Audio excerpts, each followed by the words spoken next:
এরপর আমরা শিখব কিভাবে কোন একটা সারণী থেকে কিভাবে সংক্ষিপ্ত পদ্ধতিতে গড় বের করতে হয়।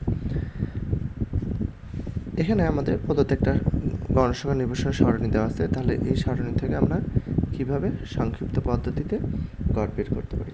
সংক্ষিপ্ত পদ্ধতিতে গড় বের করার জন্য আমাদের মোট হলো 5টা কলাম হবে, আর শ্রেণী সংখ্যা 1 2 3 4 5 6, এখানে তো 7টা দেওয়া আছে, আর আমাদের টোটাল কলামের সংখ্যা হবে 5টা।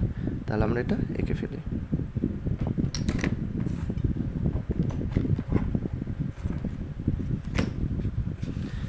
তার আগে এই প্রশ্নটা আমরা লিখে ফেলি যে সংক্ষিপ্ত পদ্ধতিতে গণসংখ্যা নির্ভরশীল সারণী তৈরি করা হলো।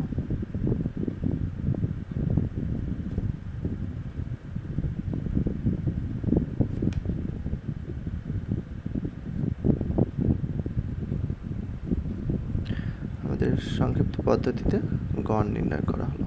গড় নির্ণয় করা হলো। তাহলে সেক্ষেত্রে আমাদের টোটাল শ্রেণী হলো আমাদের 7টা। আমাদের 7টা শ্রেণী লিখে ফেলি।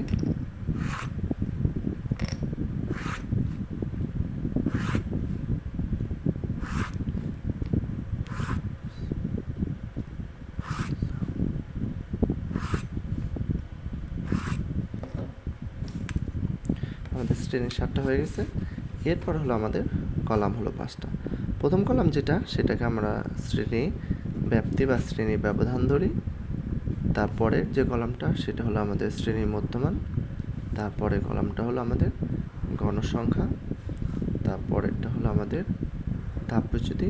আর পরের যে কলামটা আছে সেটা হলো ধাপবিচ্যুতি এবং গণসংখ্যা গুণফল। তাহলে আমাদের এখানে আমাদের প্রাপ্ত নম্বর দেওয়া আছে, আমরা যদি প্রাপ্ত নম্বর লিখে আমরা সেটাও লিখতে পারি, অথবা শ্রেণী ব্যাপ্তিও আমরা লিখতে পারি। যেহেতু এখানে প্রাপ্ত নম্বর দেওয়া আছে, আমরা লিখে ফেলি যে প্রাপ্ত নম্বর। এরপরটা হলো আমাদের শ্রেণী মধ্যমান অথবা শ্রেণী মধ্যবিন্দু অথবা শুধু মধ্যমান। এরপর এটা হলো আমাদের গণসংখ্যা। তারপরটা হলো আমাদের ধাপ বিচ্যুতি। আমাদের এখানে ধাপ বিচ্যুতিকে ইউআই দ্বারা প্রকাশ করা হয় এবং গণসংখ্যাকে এফআই দ্বারা প্রকাশ করা হয়। এরপরে যে কলামটা সেটা হলো আমাদের এফআই এবং হলো ইউআইয়ের গুণফল। আমাদের প্রাপ্ত নম্বরের যে সারণী যেগুলো আছে সেগুলো আমরা দেখে দেখে লিখে ফেলি।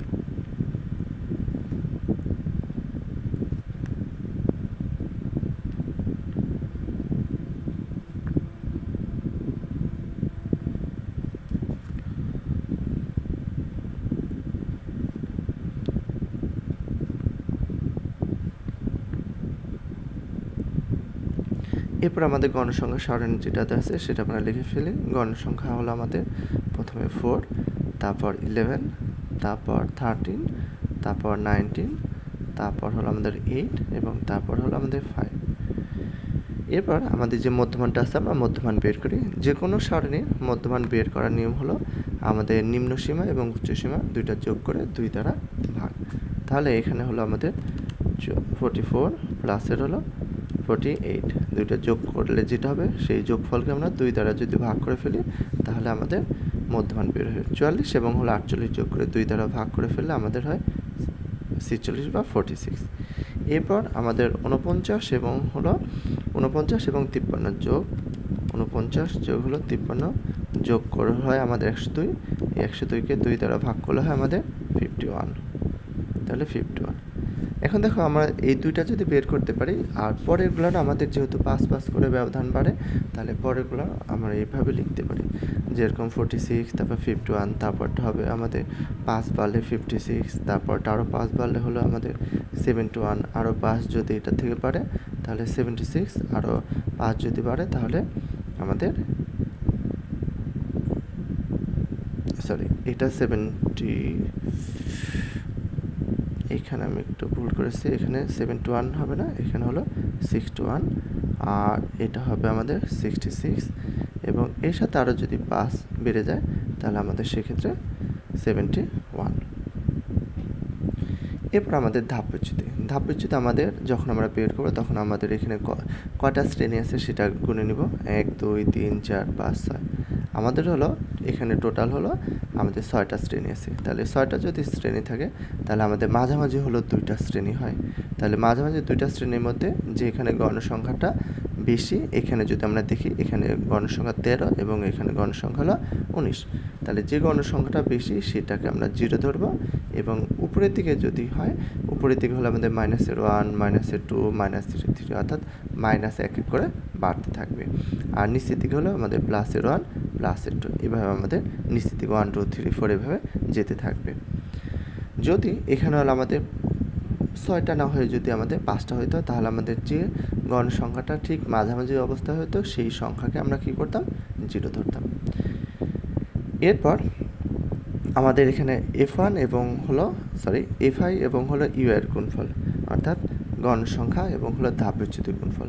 আমাদের 3 এবং হলো 4 যদি আমরা গুণ করি তাহলে 3 4 12 এবং এটা হলো মাইনাসের, কারণ 4 এর বামে প্লাস আছে, 3 এর বামে মাইনাস, প্লাস মাইনাসে মাইনাস, 3 4 12।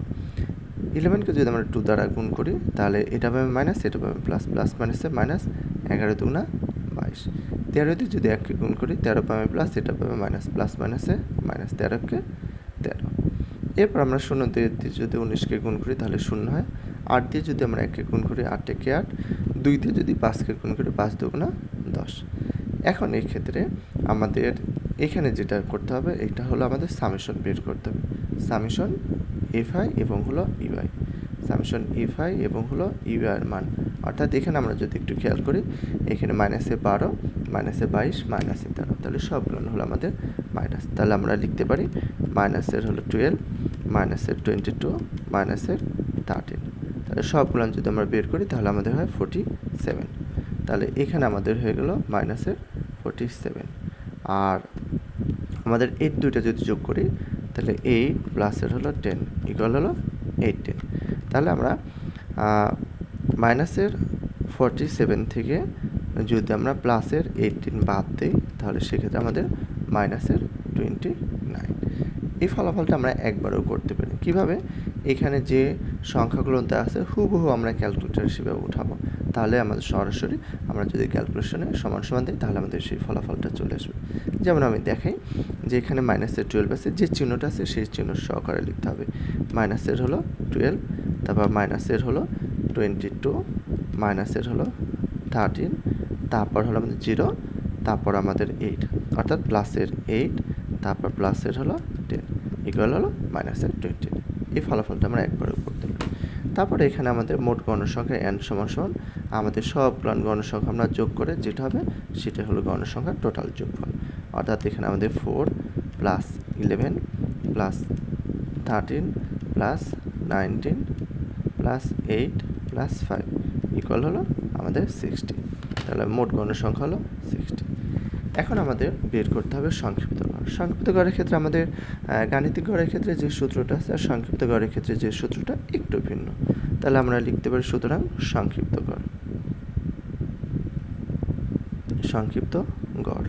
গড় সমান আমরা জানি a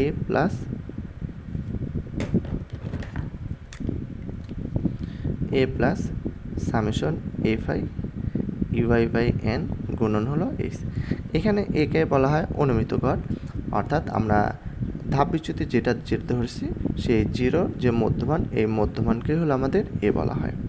তারপর সামেশন fi u এর মান তো আমরা এটা বের করে ফেলেছি এবং হলো এখানে n হলো আমাদের গণসংখ্যা আর এইচটা হলো আমাদের শ্রেণী ব্যাপ্তি বা শ্রেণী ব্যবধান। তাহলে আমরা সেক্ষেত্রে এই সংক্ষিপ্ত গড়ের সূত্র হচ্ছে a plus summation fi ui/n গুণন h, এই মানটা সব মান বসাই দিলে আমাদের কী হয়ে যাবে পুরো গাণিতিক গড়টা বের হয়ে যাবে। তাহলে আমাদের একে বলা হয় অনুমিত গড়, যেটা আমরা ধাপ বিচ্যুতি যেটা 0 ধরেছিলাম সেইটার হলো মধ্যমানটাই হলো এ। তাহলে আমাদের মধ্যমানটা হলো 61 প্লাস আমাদের সামেশন fi ui এর মানটা হলো -29/n এর মান হলো আমাদের 60 গুণন হলো h। এখন এই ফলাফলটা আমরা পুরোটা ক্যালকুলেটরে যদি উঠিয়ে আমরা যদি সমান চাপি তাহলে সেই ফলাফলটা আমাদের চলে আসবে। দেখো আমাদের এখানে সংক্ষিপ্ত গড়ে যেটা এর মান ছিল, যেটাকে আমরা অনুমিত গড় বলতাম, সেটা মান 60। সামেশন এফ আই ইউ এর মান হলো -29, এন এর মান হলো আমাদের টোটাল গণের সংখ্যা 60, এবং হলো এইচটা হলো আমাদের শ্রেণী ব্যবধান, যেটা হলো 44 থেকে 48। আমরা যদি 44 থেকে 48 গুণে ফেলি, তাহলে আমরা দেখতে পাই 44, 45, 46, 47, 48, অর্থাৎ 44 থেকে 48 পর্যন্ত আমাদের গণ সংখ্যা, আমাদের শ্রেণী ব্যাপ্তি আমাদের 5। সেই সূত্র আমাদের এইচ এর মান হলো 5। এখন যদি আমরা এটা পুরোটা ক্যালকুলেটরে উঠাই, বা আমরা এইভাবে যে হিসাবটা আছে সেই হিসাবটা বের করি, তাহলে সেক্ষেত্রে আমাদের হিসাবটা হয় আমাদের 58.58 এত প্রায়। তাহলে এটাই হয়ে গেল আমাদের সংক্ষিপ্ত পদ্ধতিতে